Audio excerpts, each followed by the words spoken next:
দীর্ঘ 23 বছর অক্লান্ত পরিশ্রম করে দাওয়াতি মিশন কমপ্লিট করার পরে সবাইকে সমবেত করে একটা হজ করলেন। হজ করার পরে তিনি গুরুগম্ভীর কণ্ঠে বলছেন, হৃদয়ের সমস্ত আবেগ বের করে একটু চিন্তা করেন। সাহাবীরা সামনে দাঁড়িয়ে আছেন, নবীজি দাঁড়িয়ে এই কথাটা বলছেন, হে জনগণ, আমি জানি না আজকের পরে আমি তোমাদের সাথে মিলিত হতে পারবো কিনা। অতএব যে ব্যক্তি আজকে আমার এই কথাগুলোকে স্মরণ রাখবে সে যেন অন্যের কাছে এই কথাগুলো পৌঁছে দেয়।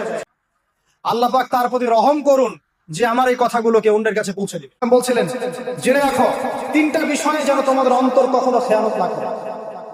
এক, তোমরা যে কাজটাই করবা শুধু আল্লাহ পাকের সন্তুষ্টির জন্য করবে, তোমাদের শাসক বর্গের কল্যাণ কামনা করবে। 3 নাম্বার, মুসলিমদের জামাতকে আঁকড়ে ধরে রাখবে, মুসলিমদের ইউনাইটেড কমিউনিটিকে আঁকড়ে ধরে থাকবে। এই তিনটা বিষয় পালনের ক্ষেত্রে তোমাদের অন্তর যেন খেয়ানত না করে। তিনি বলছেন, নিশ্চয়ই আমি জাহেলি যুগের সুদকে আমার পায়ে তলে পিষ্ট করে যাচ্ছি। সর্বপ্রথম যার সুদ আমি পিষ্ট করছি তিনি হচ্ছেন আব্বাস ইবনে আব্দুল মুত্তালিব, আমার চাচার সুদ।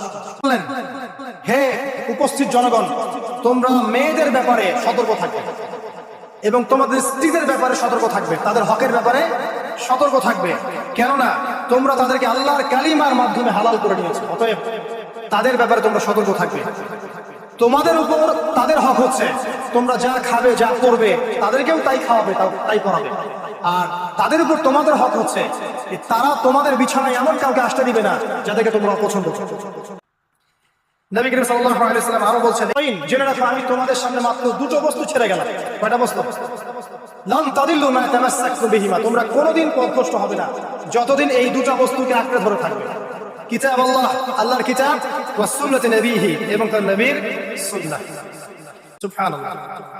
তিনি বলছেন, ওই সময় কিছু মানুষ থেকে আমি মুক্ত হয়ে যাব আর কিছু মানুষ আমার থেকে মুক্ত হয়ে যাবে। বলা হলো, কারা ইয়া রাসূলুল্লাহ? তিনি বলছেন, আল্লাহ পাককে আমি বলবো, ইন্নাহুম মিন্নি, হে আল্লাহ এরা আমার উম্মাহ, এরা আমার উম্মত, আমার সাহাবী, সম্পদ প্রদান করে। অতএব তোমরা একে অপরের প্রতি জুলুম করবে না। কি নাম বললেন? সাবধান, আমার ইন্তেকালের পরে তোমরা একে অপরের গর্দান উড়িয়ে কাফের হয়ে যেও না। সাবধান, আমার ইন্তেকালের পর তোমরা একে অপরের গর্দান উড়িয়ে কাফের হয়ে যেও না।